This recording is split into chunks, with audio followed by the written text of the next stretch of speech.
নমস্কার, জ্ঞান দান চ্যানেলের সকলকে আরও একবার স্বাগত।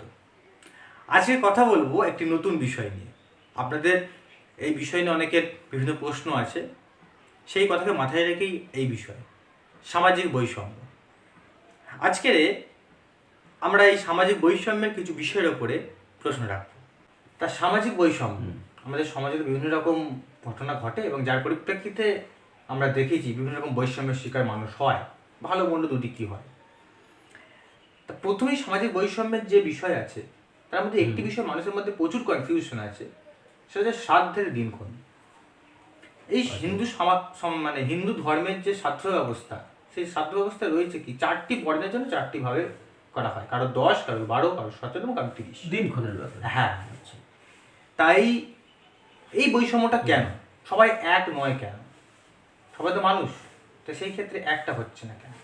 এখন কি এবং কেন, এই প্রশ্নটা এখানে কেন প্রশ্ন এসছে, কি তাহলে জানতে হবে শ্রাদ্ধটা কি, তারপরে তো কেন প্রশ্নটা আসবে। যাই হোক, শ্রদ্ধা দদায়তি ইতি শ্রাদ্ধ, যে শ্রদ্ধা সহকারে যা কিছু করা যায় সেটা হচ্ছে শ্রাদ্ধ।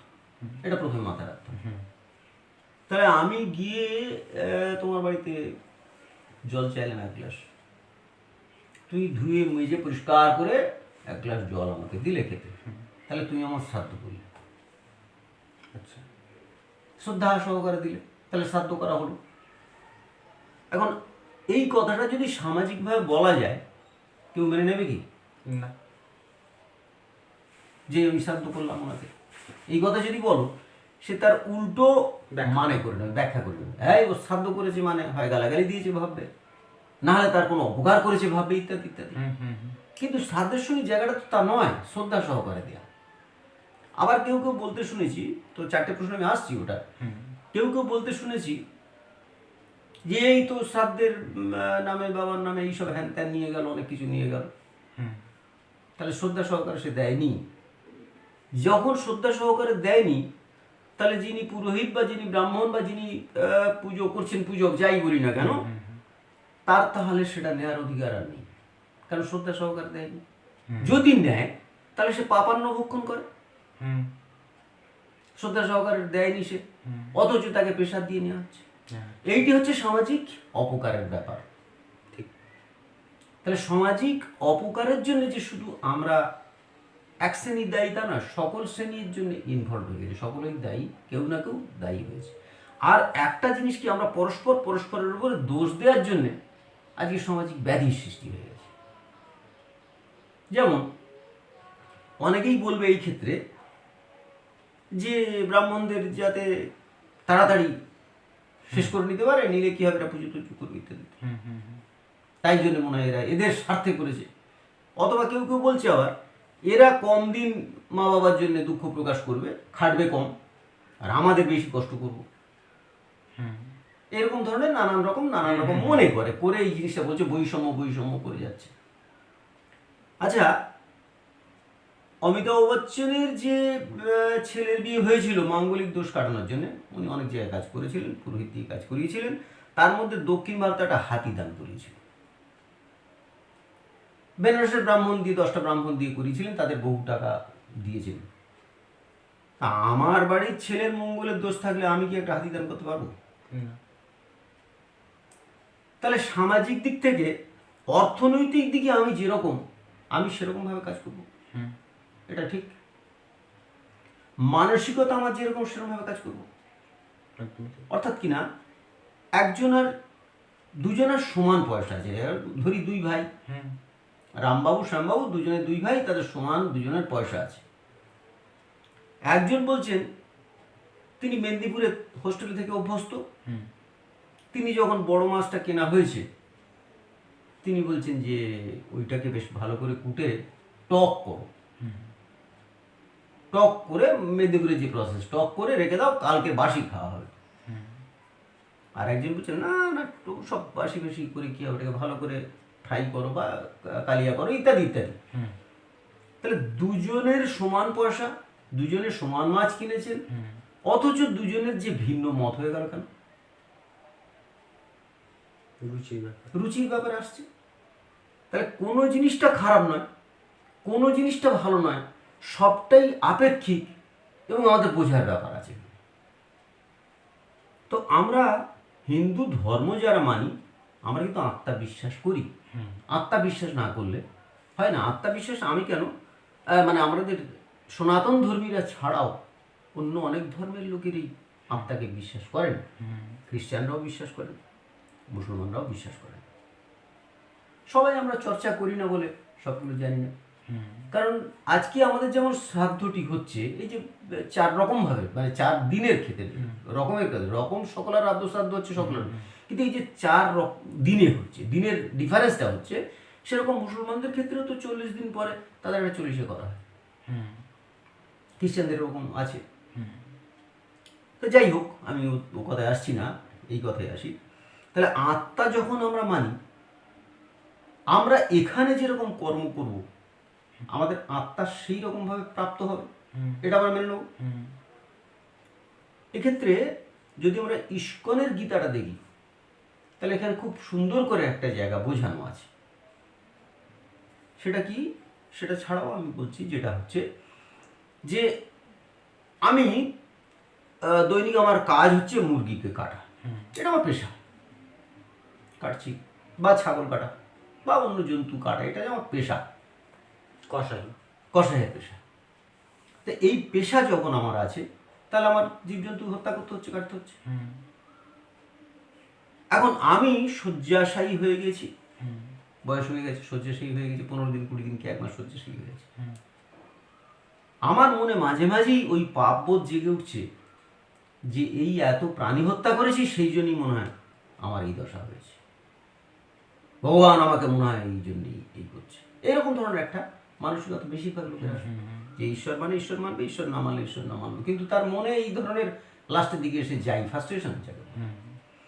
সেই ফ্রাস্ট্রেশনের বলে সে ঘুমিয়ে ঘুমিয়ে দেখতে পাচ্ছে যে ওই মুরগিগুলো যেন জ্যান্ত হয়ে তাকে কাটতে আসছে। এটা হতেই পারে। অর্থাৎ আমি আত্মার জায়গা নিয়ে বলেছি, আচ্ছা আত্মা কীরকম হতে পারে, তাহলে আমি এখানে যে কর্ম করব আমার আত্মা সেই কর্ম নিয়েই তো যাবে। আমাদের যে নশ্বর দেহটা শেষ হয়ে গেল, এই জায়গাটায় যতক্ষণ না দেহটা সম্পূর্ণ ধ্বংস হয়ে যাচ্ছে, অর্থাৎ কিনা আগুনে পুড়িয়ে হোক বা যে কোনো তার ডিস্ট্রয় করা হচ্ছে, পুরোপুরি ধ্বংস হয়ে যাচ্ছে, ততক্ষণ কিন্তু ওই দেহের আত্মাটি সে স্বীকার করতে পারছে না যে তার দেহটা শেষ হয়ে গেছে। এবং তাতে কি হচ্ছে, সে মনে করছে ওটাই আমার, বুঝতে পারছে না, সবাই খাচ্ছে আমি খেতে পাচ্ছি না কেন, এইরকম ধরনের একটা পরিস্থিতি যে তৈরি হচ্ছে তার ক্ষেত্রে। তো সেই রকমভাবে একটা নিম্ন একদম, অর্থাৎ যে লেখাপড়া করেনি, শাস্ত্র চর্চা করেনি, তার মাথাতে তেমন কিছু বুদ্ধিশুদ্ধি নেই, এরকম ধরনের। কারণ শূদ্র বলতে কি, শূদ্র বলতে যে নস্করের ছেলে নস্কর মণ্ডল আছে ইত্যাদি ইত্যাদি যে আমাদের সামাজিকভাবে করছে, এটা তো নয়। ভগবানের কথা বলেননি, তিনি তো বলেছেন চাতুর্বর্ণ মহাসিজ্জম গুণ ও কর্ম বিভাগ, শুধু 4টে কর্ম অনুসারে 4টে বিভাগ করেছে। তাহলে আমরা জানি যে ব্রাহ্মণ যারা হবে জ্ঞানী গুণী মানুষ টানুষ, এরা এইসব গ্রুপ একটা যাচ্ছে, যুদ্ধ বিগ্রহ করবে, দেশ রক্ষা করবে ইত্যাদি একটা গ্রুপ যাচ্ছে, ব্যবসা বাণিজ্য করবে বা গোপালন করবে একটা দিক যাচ্ছে। যে এসব কোনো কাজই করতে পারবে না, সে কী করবে? সে সমাজে কি অবাঞ্ছিত হয়ে যাবে? সেই জন্য তখনকার দিনে শাস্ত্রকাররা তাদের শূদ্র নামে অভিহিত করলেন, যে তারা অন্তত কিছু করে যাতে সমাজে বাঁচতে পারে, তার জন্য, অবহেলার জন্য নয়। কিন্তু সহানুভূতি থাকা দরকার তো, সেই জন্য করেছে। যাই হোক, এইসব গোছের লোকেরা যারা সত্যিকারের শূদ্র, তারা, তাদের ক্ষেত্রে 1 মাস করা হয়েছে। তার কারণ হচ্ছে 1 মাসের আগে সে বুঝতেই পারছে না যে সে আত্মা হয়ে গিয়েছে, তার দেহবান নেই, এই জায়গাটা সে বুঝতে পারছে না। এবং সে আমাদের এই পৃথিবীর কাছাকাছি, তার আত্মীয় পরিজন প্রিয়জনের কাছাকাছি সে ঘোরার চেষ্টা করছে, যেটা আমরা বিভূতিভূষণের দেবযান গল্পে কিছুটা পাই, প্রথম দিকে যতীনের গল্পটা, ঠিক আছে। তো এই জন্যে তাদের ক্ষেত্রে 30 দিন যেমন করা হলো, ঠিক উন্নত আত্মার ক্ষেত্রে সে 10 দিনেই ব্যাপারটা বুঝে যাচ্ছে যে আমার ইহলোকে আর স্থান নেই, সেই জন্য এদের 10 দিন হচ্ছে। তাহলে 30 আর 10 যখন বোঝা গেল, তখন মাঝখানে দুটো স্তর নিশ্চয়ই বোঝা যাবে, আশা করি আর বোঝাতে হবে না। এটা একটা গেল আত্মার ব্যাপার, অনেক বড় ব্যাপার। আর সামাজিক ব্যাপার যখন আলোচনা হচ্ছে, তাহলে সামাজিক ব্যাপারে কি হবে, সামাজিক ব্যাপারের সঙ্গে অর্থনৈতিক ব্যাপারটা জড়িত। তখনকার দিনে এখনো দেখা যায় কি যে উপযুক্ত পুরোহিত বা ব্রাহ্মণ পাওয়া যাচ্ছে না। তাহলে এক ঘর হয়তো ব্রাহ্মণ আছে, তাহলে এই যে সামাজিক কাজকর্মগুলো করবে কারা? এদের যদি অসহজে ভোগে, অসহজ যদি এদের বেশি দিন থাকে, তাহলে সামাজিকভাবে অর্থনৈতিকভাবে লোকের সব অসুবিধা হয়ে যাবে। ঠিক সেরকম যারা ক্ষত্রিয় আছে বা যারা বৈশ্য আছে, বৈশ্য তারা দোকানদার হবে, ব্যবসা বাণিজ্য করবে, তাদের ব্যবসা বাণিজ্য যদি বন্ধ থাকে, একটা দিনে আমরা দেখেছি, এখন আর ওটা নেই, যে মাতৃবিয়োগ বা পিতৃবিয়োগ হয়েছে, অর্থাৎ সে কিনা ওই গলায় কাছা করে আছে, তো তার দোকান থেকে কেনা যাবে না। এই যে লোকের একটা পাপের অনুভূতি বা ভয় ছিল, তার দোকান আর খাওয়া যাবে না। তাহলে তাকেও যদি খুব বেশি দিন 1 মাস ধরে তাকে করানো যায়, সেটাও সমাজের পক্ষে অমঙ্গলকর। তার নিজের অর্থনৈতিক দিকের যেমন অসুবিধা হচ্ছে, সমাজের দিকেও অসুবিধা হচ্ছে।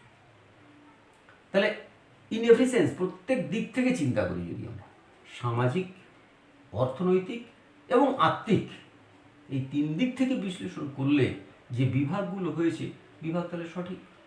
সেখানে কারোর উপরে ঝোল টানার ব্যাপার নয়, কাউকে কম বেশি পাইয়ে দেওয়ার ব্যাপারও নয়। ঠিক যে জন্যে প্রামাণিকদের ক্ষেত্রে কিন্তু 30 দিন বলা হয়নি, বা ধূপাতের ক্ষেত্রে বলা হয়নি, কারণ এ দুটো বেশি দিন এদের এনগেজ রাখলে তাহলে কিন্তু সমাজের অসুবিধা, ক্ষতি হবে। সেই জন্যে যারা শাস্ত্রকার তারা সঠিকভাবে করেছেন, কিন্তু তার অপব্যাখ্যার জন্য আজকে আমাদের সমস্যা। আর একটি সমস্যা হচ্ছে কি, পুরোহিত শ্রেণীর মধ্যে কিছু কাজ না পেয়ে লোক ঢুকে যাচ্ছে, অর্থাৎ যোগ্যতাহীন লোক ঢুকে যাওয়ার জন্য। আজকে যেমন গ্রামাঞ্চলে যদি দেখা যাচ্ছে, বেশিরভাগ ভালো যারা ডাক্তারি পাস করছে, ভালো পাস করে তারা তো সব শহরের দিকে চলে যাচ্ছে, গ্রামে আর নেই। তাহলে গ্রামের ক্ষেত্রে কোয়াক ডাক্তার দিয়ে চালাতে হচ্ছে। তাতে শিশু মৃত্যুর হার যদি বাড়ে বা লোকের যদি মৃত্যু সংখ্যা বাড়ে, তার জন্যে ডাক্তার দায়ী না। তার জন্য দায়ী কি? যারা আজকের উচ্চ পদে গেল, যারা সত্যিকারের ডাক্তার হয়ে গেল, তারা দেশে থাকলো না, সমাজের মঙ্গল করল। তাহলে দায় কাদের? দায় শাস্ত্রটার নয়, দায় চিকিৎসা শাস্ত্রের নয়, দায় সেই ডাক্তারের যারা কিন্তু দেশে না করে পয়সা ইনকামের জন্য তারা বাইরে চলে যাচ্ছে। ঠিক এখানে সেরকম যোগ্য পুরোহিতের, যোগ্য শাস্ত্রকারের অভাব। শাস্ত্রের দোষ না, আমরা শাস্ত্রের দোষ দিয়ে যাচ্ছি। তো সেই জন্য বলছিলাম কী আর কেন, কেন প্রশ্নটা যখন হলো তখন কী জানতে হবে জিনিসটা, তার আগেই জানতে হবে শাস্ত্রটা কী, তাহলে আর কোনো আমাদের সমস্যা থাকে না। তো তাহলে এই প্রশ্নের মোটামুটি উত্তরটা মনে হয়, আশা করি বোঝা গেছে ব্যাপারটা। আরও অনেক জিনিস নিয়ে আমরা আসবো, সঙ্গে থাকুন, শুনতে থাকুন জ্ঞান নয়ন। নমস্কার।